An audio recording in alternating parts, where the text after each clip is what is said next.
I have a quick note. Tomorrow morning between 8:30 and 9 o'clock, we're going to be joined by probably Dr. Jonathan Tripp, or at least one of the medical professionals from Tripp Family Medicine right here in Twin Falls, Idaho. The office is located on Fillmore Street, directly across from the main post office. That's on the north end of town. Easy to get there, big parking lot, and of course, they're always looking for new patients. They have a guarantee as well that if you need to see the doctor, you'll generally be in within 2 days, sometimes sooner. I have my own experience. My last doctor, I used to call and say, I've got such and such problem, and they'd say, well, we can see you 3 weeks from next Tuesday. So, that doesn't always help if you think you've got a serious issue coming up. This is an office, though, that will make room. They literally budget in that time during the day to see people on short notice because they know sometimes when it comes to a medical issue, you can't wait. And we also have an opportunity for you to call the medical professionals when they're in studio at 736-0300. That's 736-0300. And remember, life's too short not to feel good. So I was just running through all of those headlines today. When I sit down and prepare for this show in the morning, I get a stack of material together, and what I do is I separate it all and highlight it, what I want to talk about, and then I put a subject line across the top, and then I take a paper clip and I clip that. And then I usually have a list of about 15, 16, 17 things that I'm going to talk about during a day. Today, the Donald Trump pile, and it's not even GOP, I've got a separate GOP pile. The Donald Trump pile is so big I couldn't get a paper clip around it, which should tell you about the volume of, as we were talking about in the last segment, the volume of coverage that this man happens to be getting. Now, I'm going to turn around my handy-dandy camera here, and this is going to show the YouTube viewers who will be looking at this perhaps later in the day that we have a guest in the studio. He comes here every Tuesday. Sometimes he comes here when I'm away. Steve Millington. Yes, he does. But he's here today. He is the chairman of the Twin Falls County Republican Party, and he is the fellow who fills in when I'm away, usually unpacking boxes or whatever else I have to do as being slightly new. I guess I'm still considered a new resident of Idaho. I've got to live here 25 years before. Yeah, you're still a newcomer, buddy. It's 38, 26 minutes after 8 o'clock. Bill Colley with you as well on Top Story on News Radio 1310, KLIX, and NewsRadio1310.com. And Steve walked in and said, Donald Trump was on the air on Fox and Friends first thing this morning. He's everywhere. You can't hardly get him. You can't get him off the air. And I think the subscript to my comment was that the news media has to sell advertising. And I think I used the name John Kasich. He doesn't sell any advertising. Jim Gilmore doesn't sell any advertising. No. Neither did most of these other guys, Rand Paul and Bobby Jindal and Rick Perry. They just don't sell advertising. Trump, on the other hand, really sells advertising. And I don't know whether it's his flamboyant, rambunctious manner on the television or whatever, but it sells. And so they're gonna put him on because it's exciting to the viewers and they like to watch it. And they know he's going to do something outrageous. When you have, I think that very first Fox debate was nearly a tenth of the country watched it. Yeah. Not everybody has Fox on their cable system, so there was some limitations and the like. But the numbers for these debates, even over at CNN, a lot of Republicans couldn't find that even on their own, even if they had the list of their own channels. But even at CNN, he's been hauling down 14, 15 million in these debates. Every time. I mean, these primary election debates, the Republican primary election debates, drew, in many cases, more viewers than the presidential debates 4 years ago. Talking about how this has turned from politics now into entertainment. Do you know who Brian France is? His family founded NASCAR. Oh, yes. Okay. This is Brian France at a rally in Valdosta, Georgia yesterday. I believe that's where they happen to be. And guess who he's talking about here? Any of his children, you'd be proud to have them as part of your family. That's how I judge a winner, how somebody manages their family, raises their family. You know about his winning in business and success. I'm here to tell you, he wins with his family. He does. So there you have it. You have the man who's behind NASCAR, one of the biggest entertainment companies in America, if you will. Mm-hmm. That's right. Just not sports, it's entertainment. And he never mentioned the man's name. In that little piece that you just played for us, he never mentioned a name.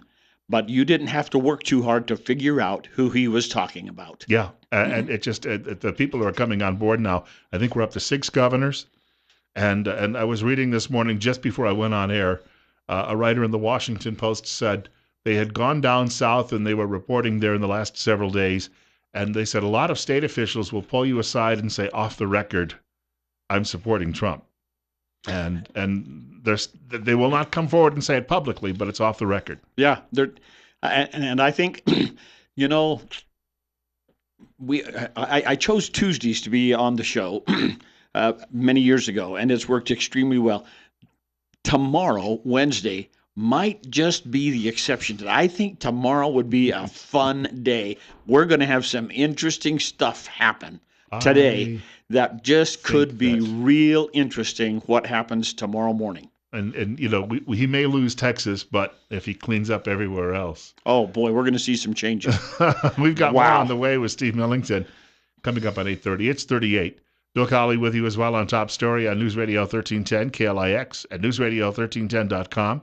And I will point out, give us a shout if you've got a comment or a thought or an opinion about this, because hard to believe it, first day of March, and it looks like the show is over in the Republican Party.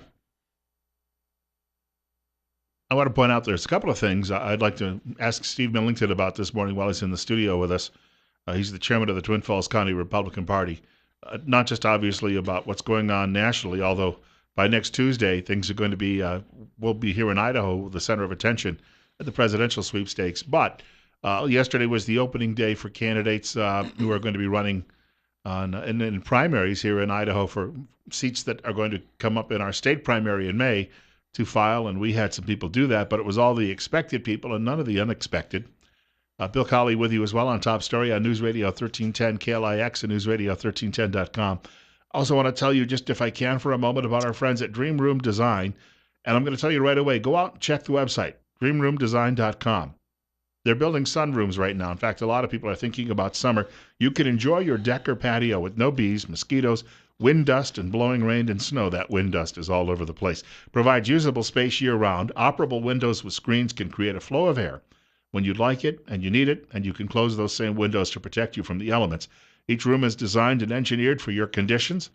They specialize in building sunrooms, patio enclosures with many different styles to choose from.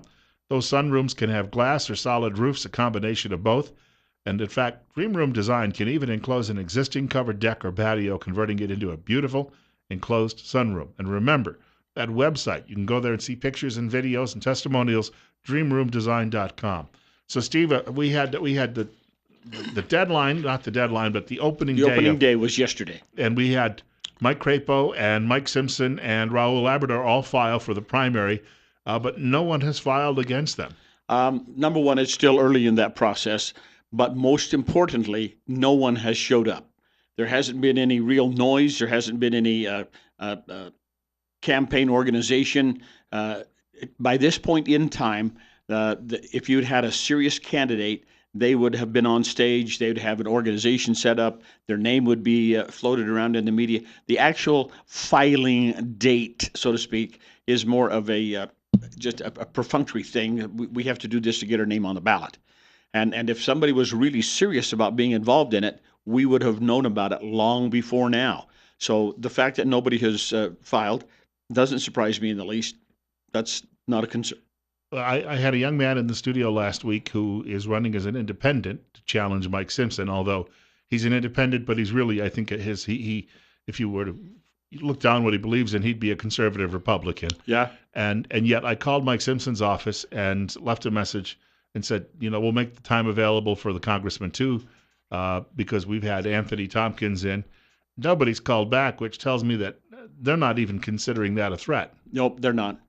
Nope, they're not. And here's one of the things, and I'm not throwing rocks at Anthony Tompkins. I know him personally, and nice guy. And nice guy. But here's one of the things that we must keep in mind. Mike Simpson has got a war chest that's way north of $4 million. Now, you won't see that in the campaign filings for the Simpson for Congress at all. However, he has got access to so much money from the political action campaigns that are committees, action committees, I think is the word they call Far them. more than even Raul Labrador would have. Holy cow! It's unbelievable how much he's got, and the same with Labrador. His war chest is perhaps not quite as big as Mike Simpson's, but it's a big number. And Senator Crapo, I've heard numbers north of $5 million in his war chest already. So somebody's going to have to be really, really number one, great name recognition, high visibility, and a huge checkbook. And finding those three items in combination, really tough to do. Really, really tough to do. And there were some names that have been floated, and Anthony said he knows of people who've talked about doing it in the Republican primary, but no one has really. And I think that the smart money, that is, if you don't have any, you realize that people say that they like to sell ideas. I had a friend who ran for Congress as a libertarian. He was a good Republican, but he ran as a libertarian. And he told me after the campaign, he said, I'd go give presentations and people would nod their heads when I would talk Constitution. But he said, when push came to shove, he said, I finished fifth of all of the candidates running in that race that year. It's got to be name recognition has got to be probably the biggest single thing. Now, I think if somebody showed up and said, I'm running on the Donald Trump platform, he might get a lot of traction. He just might, he or she. If you could get Donald here too for a photograph. Yeah, if he could get Donald to fly in for a little hoorah deal, he'd get a lot of traction.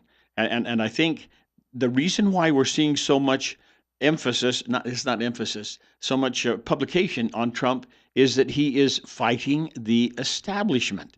And so he is the quintessential white knight riding in saying, I'm going to save the. I can almost hear the cavalry call in the background, to charge. And here comes Trump over the hill. And many people just view him that way. I've seen one where there's a picture of him riding on the back of a lion. Yeah. But people have basically, they're just fed up with business as usual. And if a guy was going to be a anti, and I use that to be descriptive, definitive, the anti-establishment, this would be the year to do it. And oddly enough, no one in Idaho wants to be that person. We've got more with Steve Millington on the way. Tell you what, I see someone trying to reach us by telephone. What we'll do is we'll take your calls in the next segment of the program. You're listening to Top Story as well with Bill Colley on News Radio 1310, KLIX, and newsradio1310.com. It's 8:40 and it's 38. We were talking earlier in the program about warmer weather on the way, and warmer weather, maybe it's a very gradual warm-up we're seeing, but a couple of days expected in the next week's forecast, right around that 60-degree range, and it won't be long before we get into the really hot weather. And I've been telling you for a year now, one way to beat that around here, especially if you live in a home with a lot of windows. If you walk the Canyon Trail, it seems that all those folks out there have a lot of windows because they like to see that view. But when the sun hits those windows, it starts to bake inside your house. Does it at your business, too, and in your automobile. So we recommend window tints, which can cut down on nearly 3/4 of that radiated heat. And we suggest you give a call and check out the good folks at Tint Lady, because Tint Lady will come out and do a free estimate, and those tints will eventually save you the money that you spend in the first place. Tint Lady has a new office at 127 Filer Avenue at the corner of Washington and Filer in Twin Falls. We want to point out, too, the telephone number 736-8469, the website tintladyidaho.com.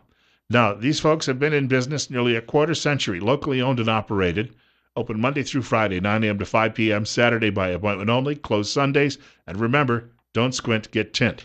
If you'd like to chat with Steve Millington this morning while he's in the studio, the telephone number 736-0300, 736-0300, and of course, Bill Colley with you as well on Top Story on News Radio 1310 KLIX and newsradio1310.com. Before we actually get into some of the meat of the political talk, we were talking state politics and national politics. A couple of things going on at the state legislature that you wanted to mention too as well, Steve, that we'll start to feel the rumbles about shortly. Actually, it's going to be sooner rather than later. Today is the 1st of March already, and the legislature would like to wrap up their session earlier so that they all have to run for re-election up there. So it's time to get out on the campaign trail. I'm just guessing, but I think by the 20th or 25th of March, they're going to be done. and they're going to want to go home. So now the real meat of this process is that we have to get the JFAC, the Joint Finance Appropriations Committee. They have to get their work done because they are the ones who pay the bills. And so all of this stuff that's happened so far in the legislature now rolls up to JFAC, and they figure out, do we have enough money to do this? There was a bill passed yesterday, education funding, just a tad bit over $100 million increase from last year. That's consistent with Governor Otter's plan that he wanted to put all the funding back in after the big recession deal from 2008 and 9 when we didn't have any revenue, so we had to cut everything. So he's well on his way. This is the third year of that process, and he's well on his way to getting that money reestablished. However, there's about 3 or 4 additional bills, education-related bills, that will include funding for education that have not yet come to JFAC. They expect to have them sometime this week, maybe the first of next week. And right now, the number looks like just about a 7% increase over a year ago.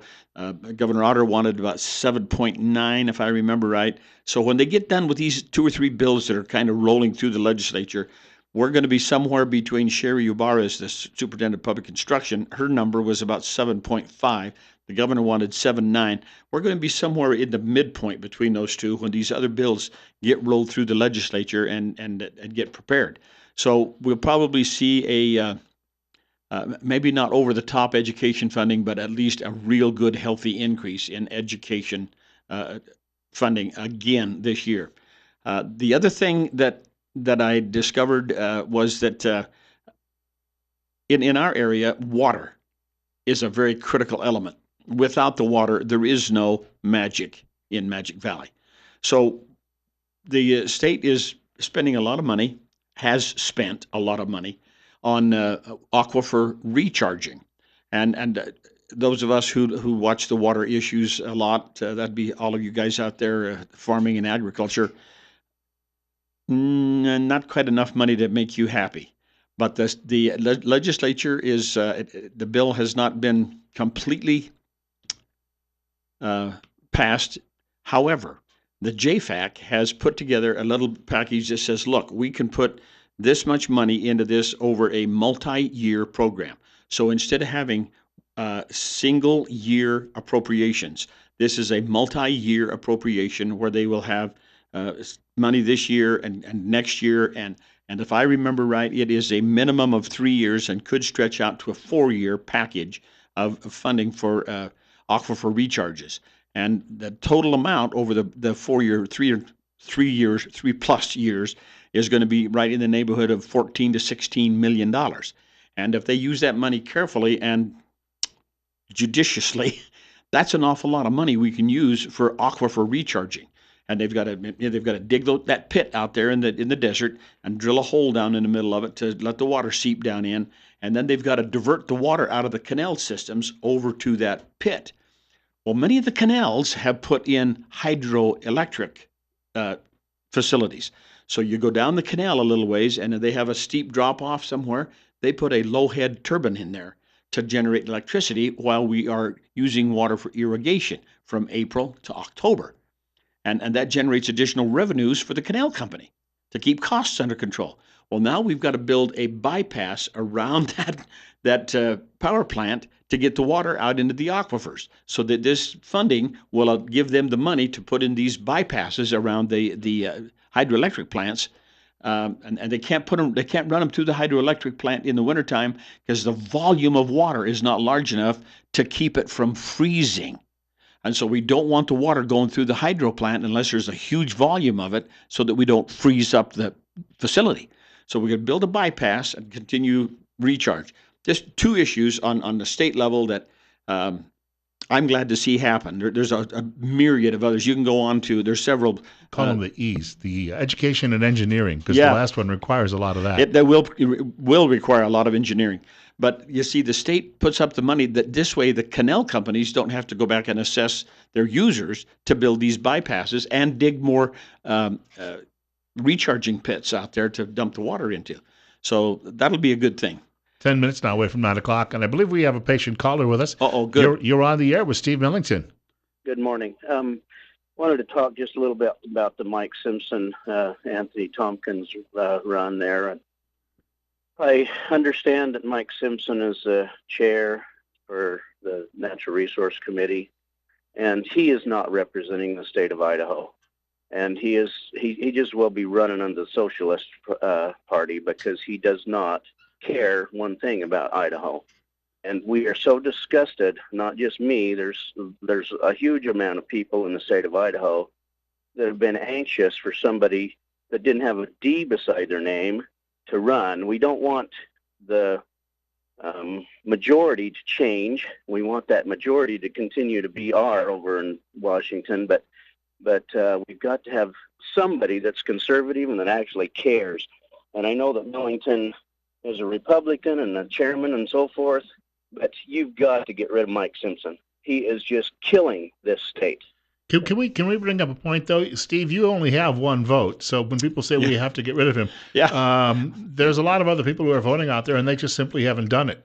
Well, and we have to keep in mind that Simpson's second congressional district takes in about half of Boise City. So we pick up Ada County. Then we do not include Canyon County. That's in the first congressional district, which is Nampa Caldwell, that area. We do not include Elmore County, which is Homedale Marsing. That's in the first congressional district. But from that point down through southern Idaho and clear up over against the Wyoming-Montana border is all Simpson territory. And 2 years ago, they had a very solid candidate, Brian Smith, who was kind of a firebrand, but he raised an awful lot of issues and spent a tremendous amount of money and was unable to get past that hurdle called Mike Simpson. And it's really difficult. There are times I had a conversation with Congressman Simpson in the last couple of weeks, and I just point blank asked him, well, what about this and what about this and what about this? And he nodded his head and looked at me and he said, the political process almost makes those kinds of things impossible. And I said, how in the world is that? You guys control the cotton-picking House of Representatives. Just jam the thing through. He said, it's a lot easier said than done. And I don't like it, not at all. And I have ongoing conversations with his office all the time. I'll have one when I get off the air today. When I get in my pickup and pick up my telephone, there's going to be a call waiting for me. Yes. They're going to be saying, Millington, what are you doing to Congressman Simpson? Cut it out. Tell him it's all my fault. So, but the caller's right. You know, we talked about this in the first segment. The angst that the people are feeling and the anti-establishment stuff that we see so prominent with Donald Trump. Maybe this is the year that you just say, we're going to make a change. We're going to make a change. 8:54, a little late in that particular campaign for any changes. We have another caller with us. You're up next. You're on News Radio 1310 KLIX and newsradio1310.com.